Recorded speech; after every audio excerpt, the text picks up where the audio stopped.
Bapak Ibu yang dirahmati Allah Subhanahu wa taala, kita lanjutkan kajian kita tentang adab sehari-hari. Kemarin kita membahas tentang bagaimana adab dalam safar, perjalanan. Keluar rumah kita baca doa, kemudian naik kendaraan baca doa. Kemudian jika mendaki baca Allahu Akbar, jika menurun baca Subhanallah. Kemudian dianjurkan kalau perjalanan itu jauh jangan sendiri, minimal bertiga orang. Kalau 3 orang maka ditunjuk amirnya, pemimpinnya, pemimpin dalam rombongannya, dan beberapa adab yang lainnya yang telah kita bahas sebelumnya. Sekarang pembahasan kita adalah mengenai bagaimana akhlak ataupun adab seorang pimpinan kepada bawahan, itu juga seorang bawahan kepada pimpinan. Kalau dahulu mungkin budak, cuma budak itu beda statusnya dengan bawahan.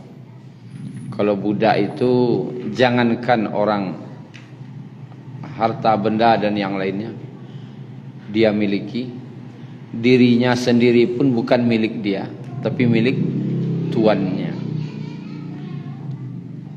Kita lihat halaman 166 jilid 2. Bab tentang keutamaan berbuat baik kepada hamba sahaya.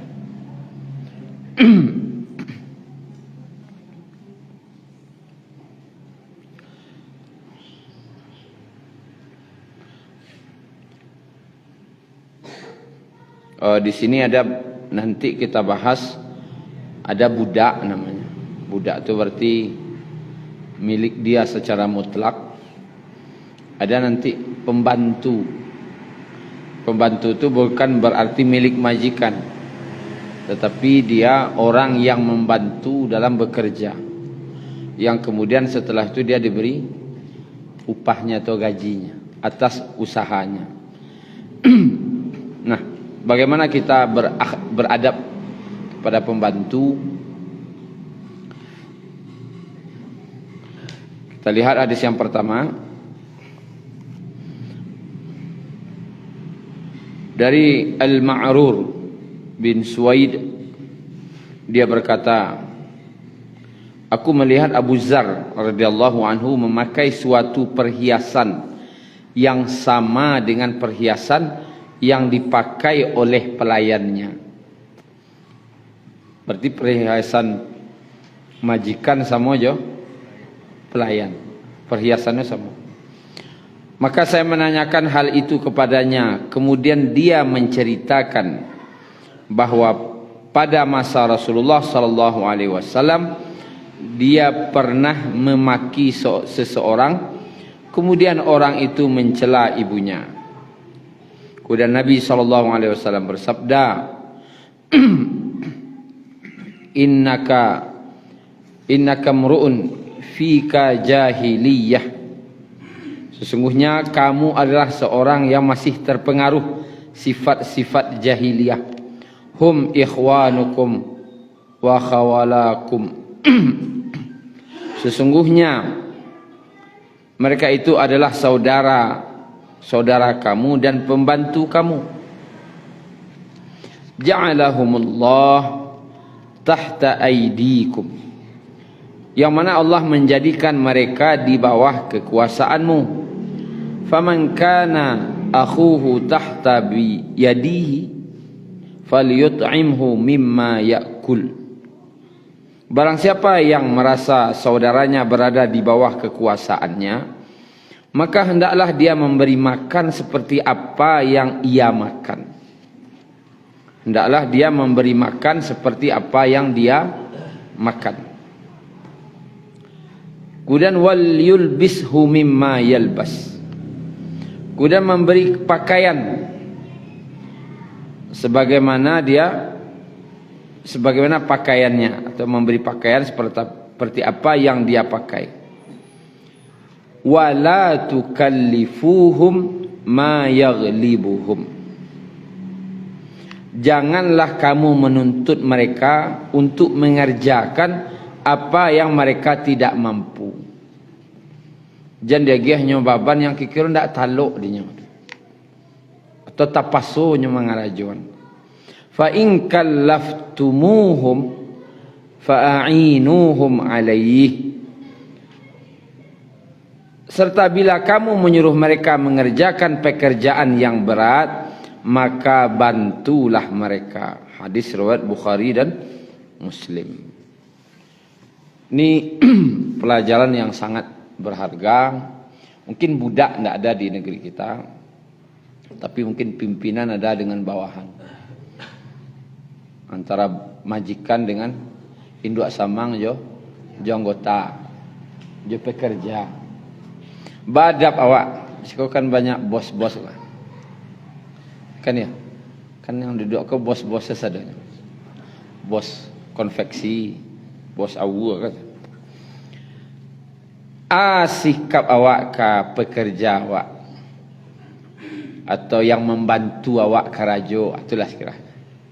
Ini tidak budaknya, cuman orang yang membantu kita karajo. Kalau di orang konveksi namanya tukang jahit, alai. Itunya. Itu saya nama katanya. Tukang jahit. Kalau orang dia anak kadai. Atau pekerja.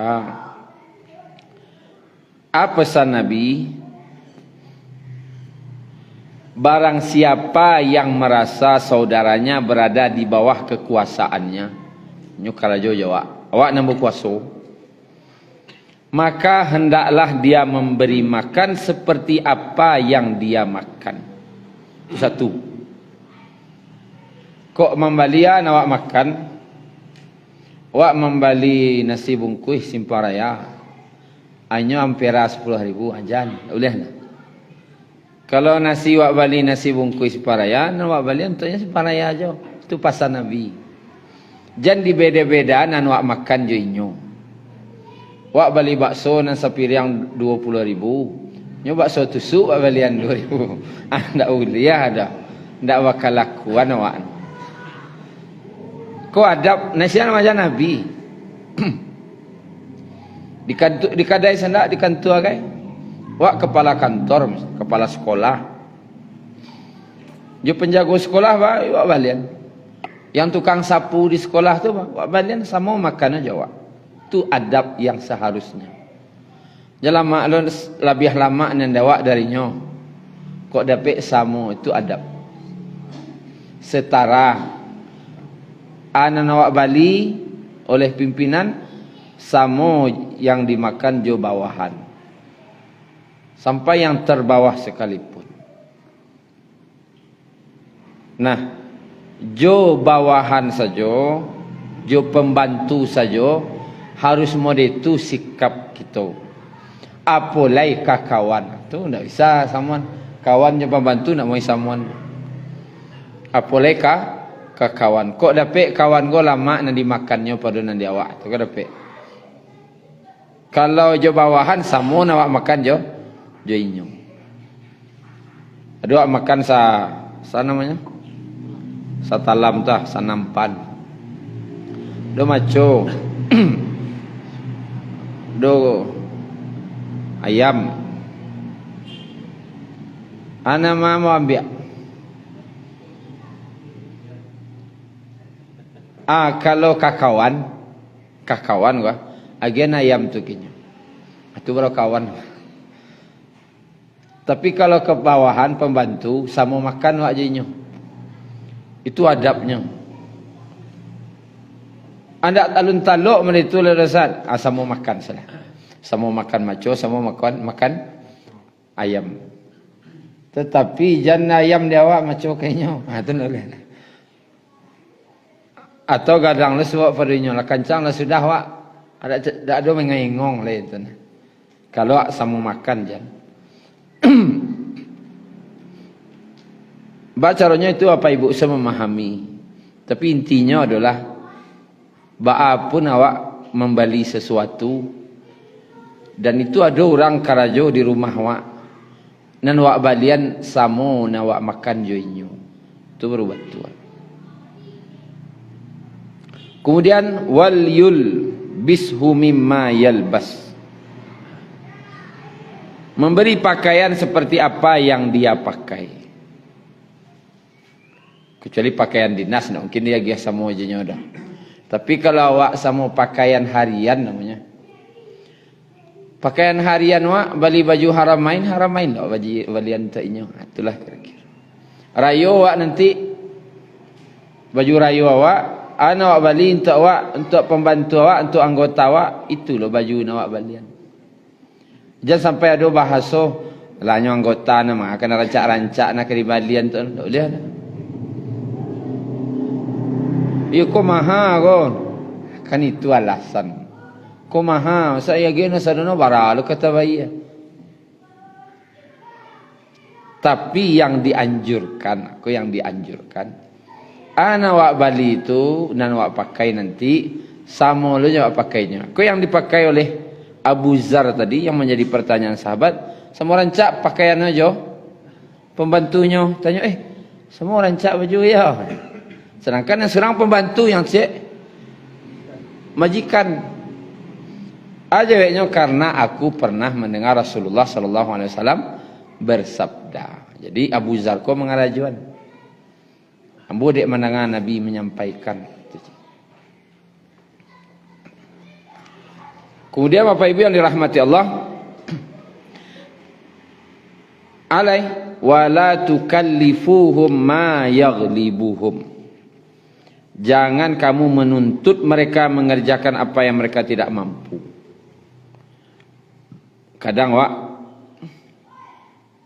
ya dulu bado masuknya orderanku sedang amuah. Awak sasaan no karajo. Wak paso namaran yang kalau itu di kerajaannya ndak taluk dinyo ledo. Atau mampak barang atau mengerajan sesuatu apalah kerajo perintah dari atasan ke bawahan. Kalau rasonya ndak taluk dinyo ngaranya dipaso. Itu adabnya. Adolo majikan managah bawahan makan ke. Bikul makan kemakan yo kerajo le non. Itu ndak kelakuan. Baru kawaranti no baru. Orang kamu nyuwak no lah kan hari ya lo. Ha? Atau orang nanya untuk Cuma kan ada lo ujungnya. Kalau kamu menyuruh mengerjakan pekerjaan yang berat, bantulah mereka. Ya kau sedang makan yo, sedang latihan no. Ya jadinya jadi imbau awak bantu sedawak. Turun tangan lo majikan sekali-sekali melayani pelanggan. Turun tangan lo sekali-sekali mampak barang. Turun tangan sekali-sekali. Yang kalau karajo itu memang baik, para lu dibantu, wak bantu. Itulah kira-kira. Tapi kalau menceliakkan yang apa ibu, kalau ini mode-mode itu sesaduh. Nan elok mode Abu Zar sesaduh. Anan elok ati. Itulah kira-kira apa ibu. Bagaimana adabnya? Ada empik tadi. Kita simpulkan yang pertama, magih makan dan samo jawab nan wak makan. Memberinya pakaian samo nan wak pakai. Tidak membebani dia dengan pekerjaan yang berat yang dia tidak mampu. Dan yang keempat, kalau pekerjaan itu berat, maka kita ikut membantunya. Li pernah bapak coba menolong bawahan karajo. Ada lindu sama ngo. Pada menyuruhnya ancaknya karajoan. Ada lindu sama ngo itu. Yo makan ada lo bawahan ko nanda namo dia hadis ko deh. Perangai no galia saya. Cilua. Kadang makan hati lo majikan ko. Apa do bangi-bangi bae no karajoan tu sele. Ado je nama dia tu kadang. Ya pada nyobangi ke bawahan teh. Awila sering nyoy turun tangan lai jauh. Kemudian yang kedua hadisnya dari Abu Hurairah radhiyallahu anhu dari Nabi sallallahu alaihi wasallam, beliau bersabda, "Idza ata ahadakum khadimuhu bi ta'amih." Apabila pelayan salah seorang di antara kamu sekalian menyajikan makanan, fa in lam yujlishu ma'ahu falyunawiluhu luqmata. Apabila pelayan itu tidak duduk untuk makan bersama dengannya, maka hendaklah dia memberikan sesuap, au aklatan, au uklatain, sesuap atau dua suap.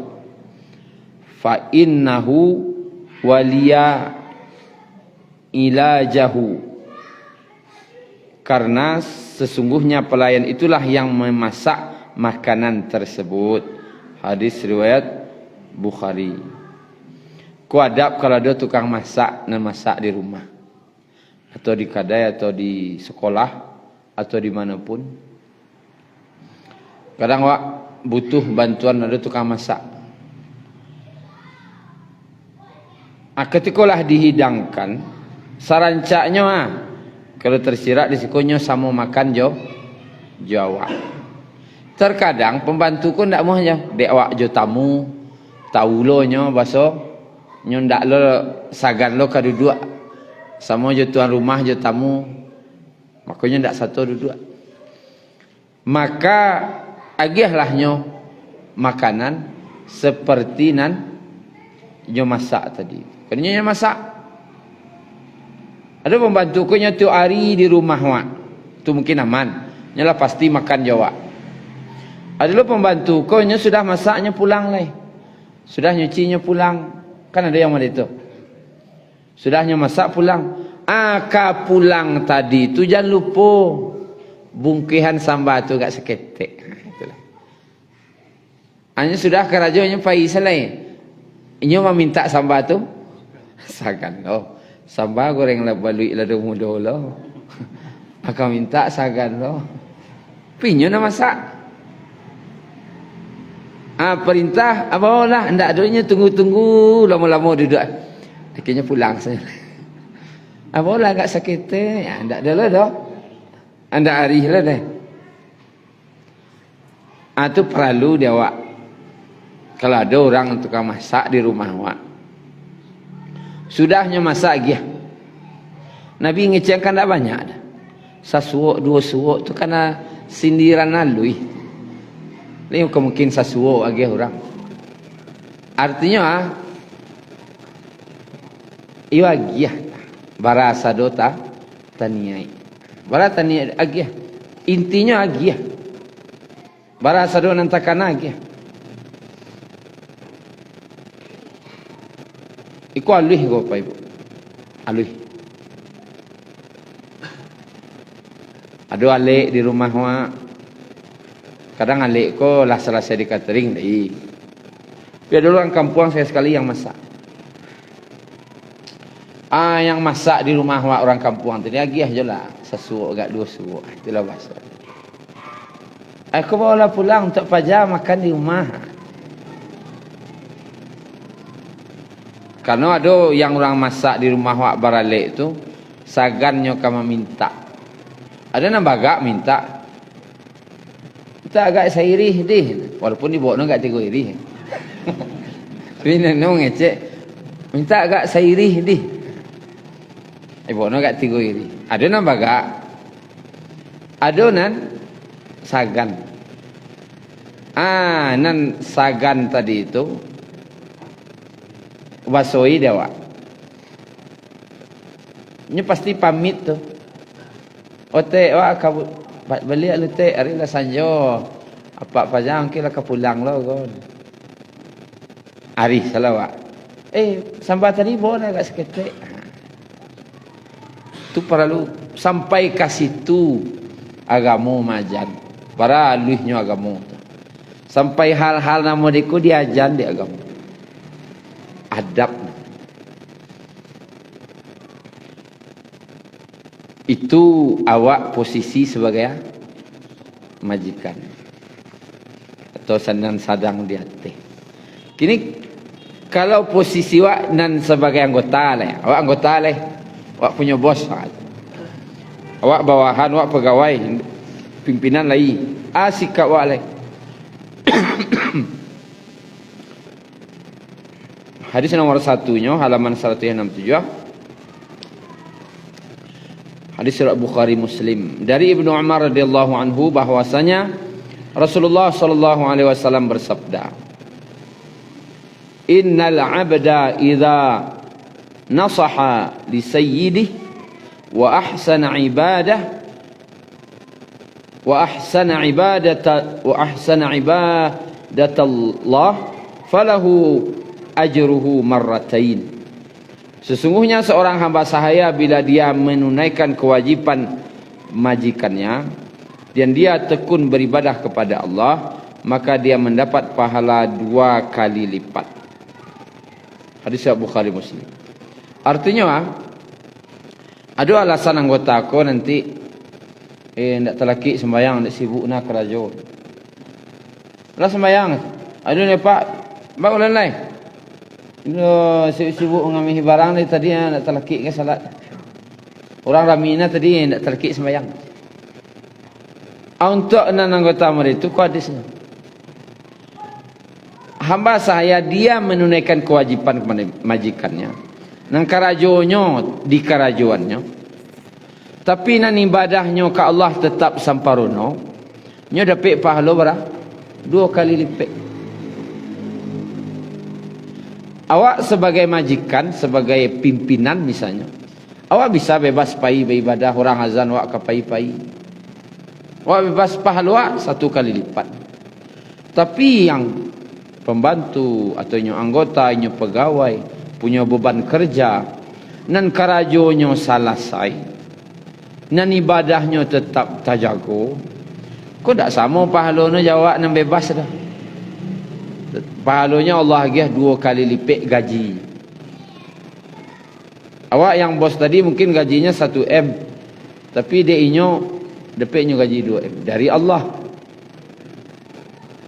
Maka pasanan ka anggota awak karajo, jangan sampai gara-gara karajo kalau ndak salat ndak. Ada dia buat gara-gara karajo ndak puasa. Aduh. Gara-gara nyo karajo ndak puasa dan ada ndak dia buat. Seketik segelintir berarti ndak berat tu. Ajan sampai dek sibuk mengurus karajo tadi itu, nan ibadah awak tinggal tu pasalnya. Tapi bagi pembantu yang mampu, nang puasanya jalan, nang karajonyo tetap, itu 2 kali lipat pahala Allah gitu. Tidak semua jawab. Bahkan di hadis nomor 2 disebutkan oleh Abu Hurairah radhiyallahu anhu berkata, Rasulullah sallallahu alaihi wasallam bersabda, "Lil 'abdil mamlukil muslih ajran." Bagi seorang hamba sahaya yang melaksanakan segala kewajibannya dengan baik terhadap Allah ataupun majikannya, dia mendapat 2 pahala. 2 pahala. Kemudian Abu Hurairah bersumpah. Sumpah Abu Hurairah, "Wallazi nafsu Abi Hurairah biyadihi." Demi zat yang jiwa Abu Hurairah berada di dalam genggamannya. "Laulal jihadu fi sabilillah wal hajju wa birru ummi la ahbabtu an amuta wa ana mamlukun." Kalau bukanlah karena untuk berjuang pada jalan Allah dan untuk berhaji serta untuk berbuat baik kepada ibu saya, birru ummi kepada ibuku, niscaya saya lebih suka untuk mati dalam keadaan menjadi hamba sahaya. Ancak mau meninggal jadi hamba sahaya, jadi pelayan. Kenapa? Pahalanya 2 kali lipat. Indak samang taat, pelayan taat, tak sama pahalanya dah. Samo taat pindok samang je pelayan dalam itu samo komo saji samo anu. Nencik bos, nencik pelayan. 2 kali lipat gadang pahala pelayan. Walaupunnya samo taat. Makanya Abu Hurairah sampai bersumpah, kalaulah bukan karena jihad, bukan karena haji atau berbakti ke orang tua, macam ambo mati dalam keadaan sebagai seorang pelayan atau hamba sahaya. Karena pahalanya 2 kali lipat. Kalau nyo menunaikan kewajibannya terhadap majikannya dan kepada Allah. Bako alasan Abu Hurairah ko berjuang jalan Allah, cek haji, cek pada ibu, cek. Kalau berjuang jalan Allah ko tinggal di kampung atau di luar kampung? Keluar dari kampung. Kalau haji ko di kampung atau keluar dari kampung? Keluar dari kampung. Kalau berbakti ke orang tua ko di rumah atau keluar dari rumah? Keluar dari rumah. Abu Hurairah ko orang yang orang yang merdekanya bisa bebas pergi. Kapai jihad kah, kapai haji kah, nya bisa langsung pergi. Kalau pembantu, biasanya pergi-pergi sana. Minta izin dulu. Kalau tidak pakai, mau urus cuti dulu. Urus cuti dulu. Kalau nak keluar cuti, siapa pergi? Sana. Minta izin lo, kena samang lo, dapat nak samang nelok, dapat. Tiba ni tidak. Tidak. Kalaulah bukan karena jihad. Karena jihad kok harus pergi dari rumah. Haji harus keluar dari rumah. Berbakti pada ibu, Abu Hurairah kok punya ibu. Hanya setiap hari lewat di muka rumah ibunya untuk membantu ibu. Kalau tidak gara-gara itulah, mungkin hamba jadi pelayan saya di rumah tu. Karena gadangnya pahala. Cuman kan itu. Artinya apa? Begitu besarnya pahala menjadi pegawai atau pembantu yang taat. Kadang pahala. Wah anggotanya taat. Wah sesibuk-sibuk menjahit nak kamu saji tetap tak sama je bos nak pergi ke masjid je tukang jahit pergi ke masjid follow-nya.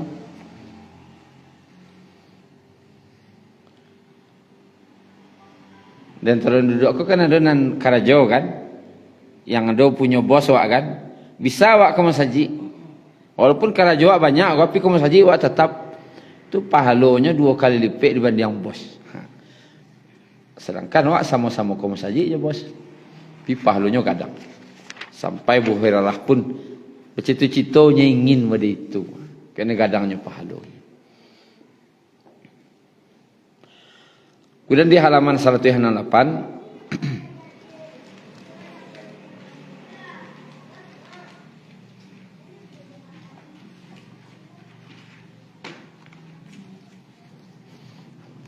hadis nomor 4 dari Abu Musa Asy'ari radhiyallahu anhu berkata, Rasulullah sallallahu alaihi wasallam bersabda, salasatun lahum ajran. Ada 3 kelompok manusia yang mendapat 2 pahala. Ada 3 golongan. Dan dapat 2 kali lipat pahalanya.